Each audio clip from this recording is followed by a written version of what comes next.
So before we get into the video, I'm going to try and make this short and sweet and give a big shout out to Logan, aka Wild Goose Repair, and his friend Bobbie for the hospitality that they gave me this last Sunday. And when he says that he's just one of those hometown boys, he's not kidding. I could have a beer with that guy on a weekend any day. And for his friends to be as welcoming as they were, it's a pretty cool experience. So thank you guys. Now, down to the video. I wasn't lying, guys. Check it out. We're at his shop. If you guys have seen on TikTok, like I said, we gave him this exhaust and intake, the EGR valve setup, and then this 1-barrel carb. I'm actually switching to a 4-barrel on mine. I kind of figured you'd do that, but I didn't want to go that route because I got to drive. It's expensive. Oh, it's expensive, and I would have to drive a 4-barrel all the way to Texas. Ooh. Yeah, a 4-barrel carb on a 300 all the way to Texas. All the way. And, dude, the 1-barrel was hard. Dude. Yeah, no, screw that. I used to drive, I'll show you the truck later, but I drive it to Defiance in Toledo. Mm-hmm. And people would just look at me like, what the fuck are you driving, man? Oh, yeah. But the ladies loved it. I was trying to date this girl, and she was like, I love this truck. And then we, like, kissed, and then she never talked to me again. I have a similar story about that truck out there that this is going on. An actual similar story. And I have a video of it happening. She was like, I love this truck. And I was like, my boss ragged on that truck all the time when I drove it 24/7. I was like, stop. And I pulled my phone out. I was like, say that again. She was like, I love this thing. This is fantastic. I like brick nose trucks. And I was like, boom, bitch. Boom, I sent it right to my boss. That's awesome, man. I forget her name. Yeah, like I told you guys before, I messaged him on Instagram, and then thousands of messages probably, but luckily he got it, and here we are, man. I'm excited for you to use it. I'm excited to put it on, dude. And so, like, as you guys have seen, I've restored like vehicles before, and you fall in love with a certain truck or a vehicle, and when you said, hey, I would love to get this red truck going, I was like, dude, I have to message you. Because I had just bought this setup from that truck, the blue Ford that you guys saw in my videos, that now no longer exists. I had to scrap it. Yeah, it was bad. I'll get into that more. I never told you guys that. It was pretty bad. But I'm redoing the 300, and like I was telling him, because like small block Fords are so cheap now. They're ridiculously cheap. Yeah, and if I really wanted to, if the engine's bad enough, I'm gonna say fuck it and scrap it, and I would have just scrapped all this, and he wouldn't have been able to get it. So it was just a win-win. So yeah, everybody's winning here. So I don't think anybody loses. Yeah, man.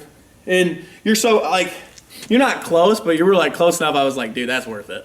So yeah, I'm not down the road, but I'm not exactly 6 hours away. Right, and then the fact that we went to UNOH together and we didn't even know. Yeah, we had no fucking idea. I was like, dude, I was there the same time. You remember when that? Actually, do you remember? There was a guy that drove like a '90s Chevy white pickup on 33s, and he did the biggest burnout I have ever seen in NP's parking lot. Was it a single cab? Yeah, single cab short bed. Okay, yeah. Dude, didn't even go to the school. And then the next day posted on Facebook Marketplace for $3,000. He's like, I know what I've got. And I was like, what? Because I think he did it just to like promote the truck, but he beat the shit out of it. If any of you guys remember that, comment, please. Oh my gosh. Who was that? Oh, I'm trying to remember. You would have lived in CP. This is another stupid truck story. I'm trying to remember the name of this guy. I think it wasn't Tim, but I want to say it started with a T. We'll say it's Tim for simplicity purposes here. But there is this. So my first dorm was CP27. Oh, so you were on? It would have been over here. Yeah. So you pull into College Park and you go all the way down. Yep. And it's the very last dorm on the right-hand side. I know exactly where you're at. Yeah. So that's where I lived, with like 9 people in this dorm, which is a whole story. Yeah, because you're only supposed to have 6. You're only supposed to have 6. That's great, dude. I think on a typical night there was 10 people sleeping in that dorm. I could see it. Dude, it was freaking ridiculous. But as long as you weren't there when they did inspection, you were fine. Yeah, you're fine. Yeah.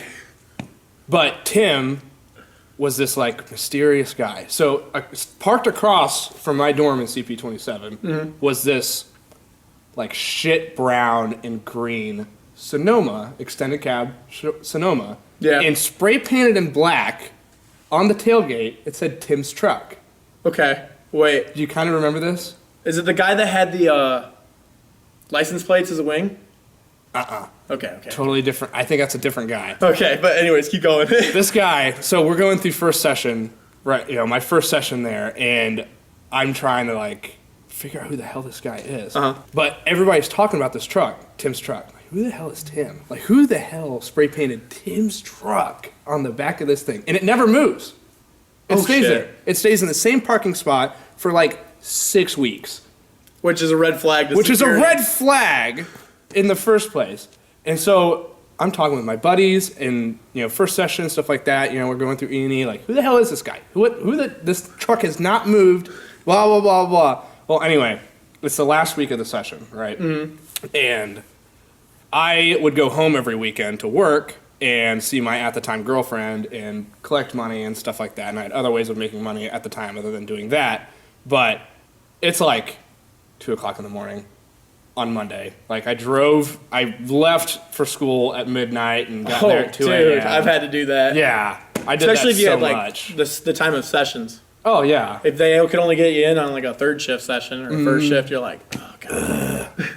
But I was afternoon class, and I knew I had time to sleep, so screw it.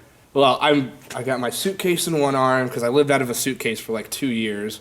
Suitcase in one arm and groceries in the other, and I'm so freaking tired because I worked all day already. And I open my dorm door, and there's this fucking guy sitting on my couch. Nobody else in the living room. Oh, shoot. And I'm like, he's got this trench coat on, and he's picking this kind of guitar, playing Smoke on the Water. The easiest fucking song to start playing. He's playing Smoke on the Water. Oh, God. Sitting there on this freaking couch, and I'm like, who are you? And he's like, he puts the guitar down, and he opens his trench coat, and he pulls out this bottle of gin. You're like, I like you. And I'm like, okay, this got so much more interesting so fast, but I'm kind of scared right now because I don't know who the hell you are. And he takes a pull off this bottle of gin, and he's like, I'm Tim. No shot. No way, No dude. You're shot. You're like, what? I'm like, What? What is going on? I remember dropping my suitcase. And I'm like, oh my God, it's Tim. It's the guy. Instantly This has gotta be awake. Tim. I'm like, it's instantly awake. I'm so wired right now. I'm like, what the shit is going on? That's And awesome. Here's how this guy knew how to party. Oh, God. Was he like a 5-year senior, basically? I don't know how long he was there, but he didn't have a license, which is why this truck never moved. Oh, shit. So all he would do is get his laundry in this truck to go down the laundromat, and that's the only time that truck ever moved. Because like 2 weeks later, I saw it move, and I was like, that makes sense. But this guy, because he didn't have a license, because he was so scared of getting caught, would walk to Walmart That's every a long other day. walk, That's dude. a long walk. Wait, the one on, there used to be, okay, when I went there was only the Walmart South. Because there used to be a Walmart that was apparently over where the Toys R Us was. Yeah, it's that one. Okay. And he would walk there every other day. And he knew that he could steal a bottle of bottom shelf gin and it wouldn't go off when he walked through the doors. And he would drink half a bottle of gin every day.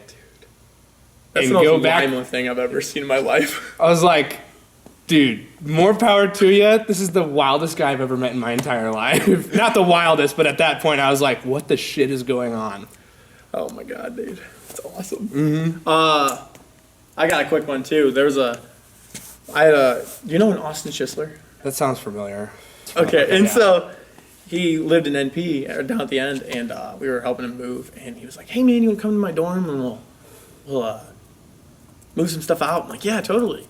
And while we're sitting there, a Lone Ranger on cable, dude, going like 90. I'm like, "What the hell is going on?" We're listening to AC/DC, Back in Black. I'm like, "What's going on?" And he whips in by Racer Station, and then 6 cops come flying through, and it was right at in between like the first class and second class. So everybody's starting to leave, everybody's moving or whatever, and this Ranger comes bahaing through the fucking in the boulevard, up into the parking lot, dude, over by the ag building, went around the ag building, went all the way through all the way. What is this guy doing? There were 6 cops, Lima cops. They're like, don't move.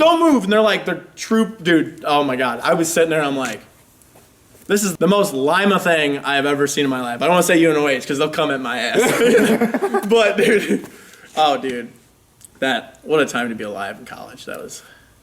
I think, according to people that have gone to the school now, I think we were kind of some of the last ones to experience what UNOH was. Oh yeah. And what happened there in Lima.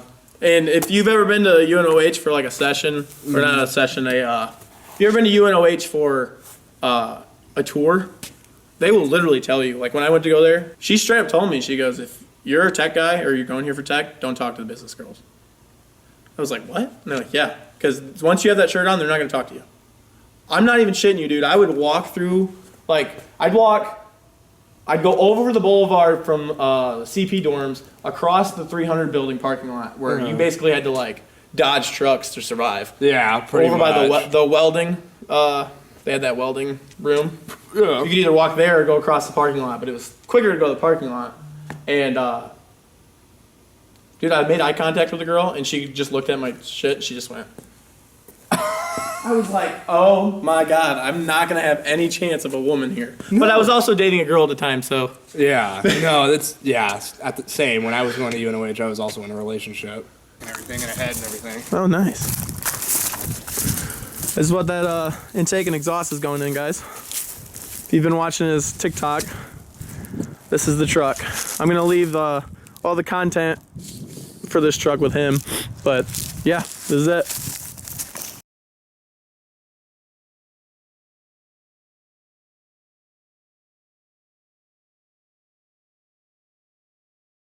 Fuck you, boys. Keep French.